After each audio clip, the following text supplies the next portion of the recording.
Oke, masuk. Mas, sibuk nggak mas?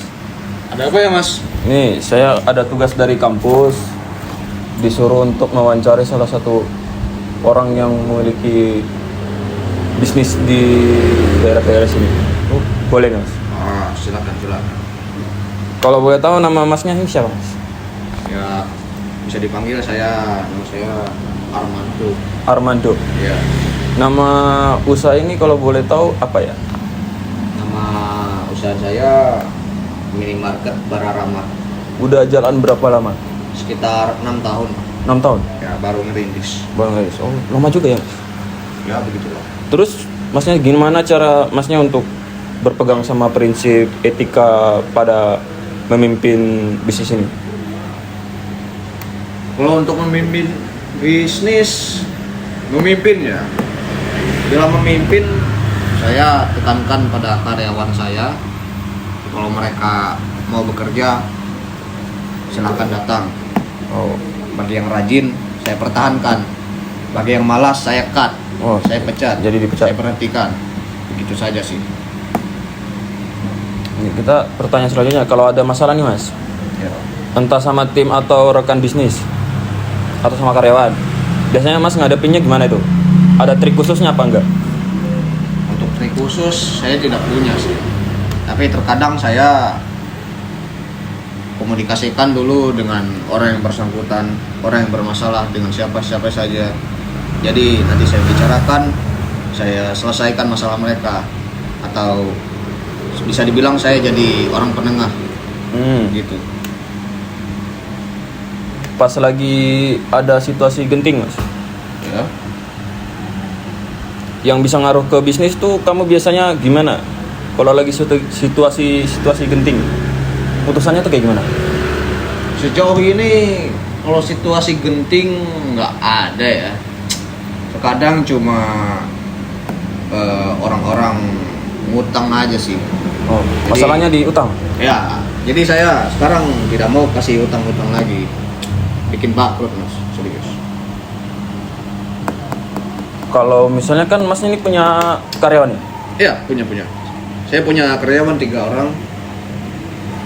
Gimana tuh cara supaya karyawan-karyawan sama rekan-rekan bisnisnya mas tuh tetap kompak dan semua orang yang bisa jalan dalam ini tuh sama karyawan-karyawannya mas tuh bisa tercapai tujuannya tuh, tujuan bisnis ini? Kalau kompak, saya tidak tahu sih kalau antara karyawan. Tapi yang saya lihat dari karyawan-karyawan saya, anak-anaknya lumayan dekat. Jadi sudah dipastikan kompak. Udah kenal ya? Jadi kalau ada konflik antara karyawan atau segala macam hal, jadi tinggal kita bicarakan saja dalam internal toko ini. Masnya biasanya bikin laporan nggak setiap harinya, per minggu, apa per bulan? Kalau laporan sudah pasti ya mas, setiap usaha itu pasti ada laporan. Jadi setiap saya closing jam 12 malam, saya cek pendapatan yang ada di kasir serta uang tunai. Jadi sudah pasti itu untuk melihat stok-stok barang mas.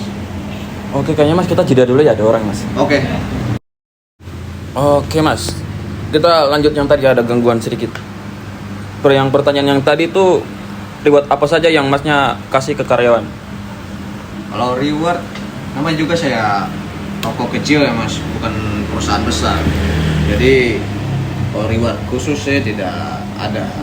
Tapi misalnya karyawan saya butuh waktu luang atau sedang sakit atau sedang pengen rehat libur 1 hari 2 hari, masih saya kasih lah.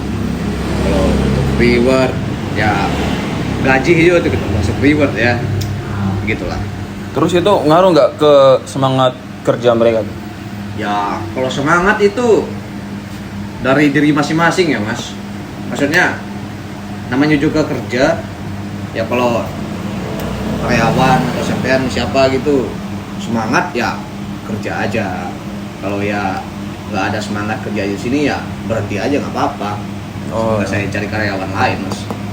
Malas pusing ya? Iya. Siap. Saya tidak mau repot orang. Misalnya kalau ada yang bikin salah di timnya nih, di karyawannya, gimana cara masnya tuh nyelesainya tuh? Dikasih sanksi yang atau enggak?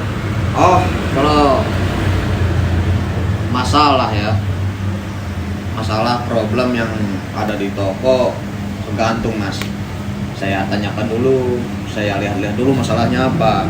Kalau misal masih bisa diselesaikan ya saya pertahankan saja. Kalau cuma masalah kecil. Tapi kemarin ada yang nguntil uang di toko ini mas, sampai saya rugi karena sampai 10 juta lebih mas. Oh, Jadi tidak banyak babi bu, saya pecat, saya berhentikan, gitu aja mas.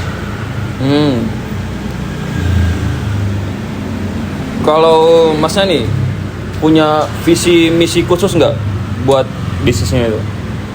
Untuk mereka biar tetap semangat untuk tetap selalu kerja. Kalau visi misi khusus belum ada ya mas, tapi konsep saya gini, Anda semangat kerja, saya untung, Anda juga untung, Oh, begitu pak. oh ya siap. Kalau misalnya pelajaran terbesar apa yang masnya pernah dapat dari gagal di bisnis?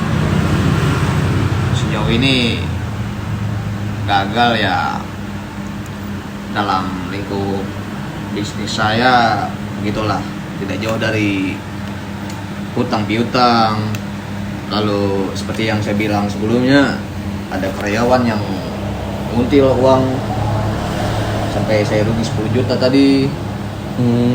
Bahkan ada karyawan yang tidak masuk bekerja tanpa mengabari saya. Ya masalah-masalah umum lah mas. Itu biasanya bikin gaya kepemimpinannya mas itu berubah apa enggak? Ya saya tetap konsisten pada cara saya. Bila dia tidak mau masuk kerja ya saya berhentikan saja. Saya tidak mau repot mas. Yang kerja pengen kerja juga banyak soalnya. Oh ya. Tadi nama masnya siapa? Armando. Ini mas, pertanyaan terakhir. Oke. Ini untuk mahasiswa. Mas Armando ada saran nggak buat mahasiswa yang lagi pengen mulai bisnis atau pengen buka usaha kayak masnya? Terutama soal gimana mereka biar jadi pemimpin yang bagus kayak masnya. Ya kalau buat mahasiswa yang pengen ngerintis ya, kalau misalnya punya modal ya bagus sih buat usaha mas. Tapi kalau dari hati masih pengen main-main, mending gak usah dulu lah. Soalnya usaha itu perlu planning serta modal yang tidak sedikit mas. Oh gitu ya mas. Ya. Kayaknya pertanyaannya cuma itu aja mas. Oh. Cuma itu aja mas. Kayaknya kita langsung tutup aja.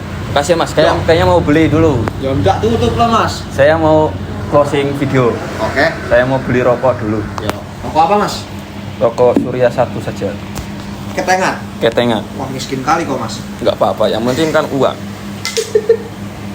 Karpet atau Surya, mas? Saya mau rokok Surya saja 1 biji. 2 biji. Sama ini yang pegang rokok ini. 2 biji. Dua.